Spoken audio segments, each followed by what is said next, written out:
లేత కాకరకాయలతో చేసే ఉల్లికారం చేసుకుందామండి ఈరోజు. ముందు కాకరకాయలు తీసుకొని రెండు వైపులా ముచ్చికలు తీసేసి కాకరకాయ పైన ఉండే గొగ్గుడు సర్ఫేస్ అంతా పీలర్తో చెక్కేయండి. నెక్స్ట్ కాకరకాయల్ని సగానికి తరిగి మధ్యలో ఉన్న గింజలు తీసేయండి. ఇప్పుడు ఉప్పు, పసుపు కలిపి ఒక గంట సేపు పక్కన పెట్టండి. గంట తర్వాత ఒక్కొక్క ముక్క తీసుకొని గట్టిగా నొక్కి కాకరకాయలో ఊరిన రసమంతా పిండేయండి. ఇప్పుడు ఒక మూకుడు తీసుకొని నూనె పోసి కాకరకాయలు మెత్తబడి ఆల్మోస్ట్ ఉడికే వరకు వేయించండి.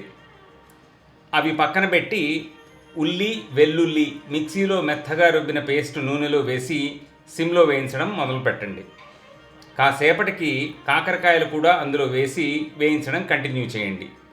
అలా సిమ్ మీద మూత పెట్టి కూరలో ఆయిల్ వదిలే వరకు కలుపుతూ వేయించి ఫైనల్గా కారం, ఉప్పు, పసుపు, ధనియాల పొడి, జీలకర్ర పొడి వేసి బాగా కలిపి దించేయండి. కాకరకాయ ఉల్లికారం కూర అన్నంలో కలుపుకొని తిని ఎంజాయ్ చేయండి. పూర్తి వీడియో కోసం యూట్యూబ్ ఛానల్ సబ్స్క్రైబ్ చేయండి.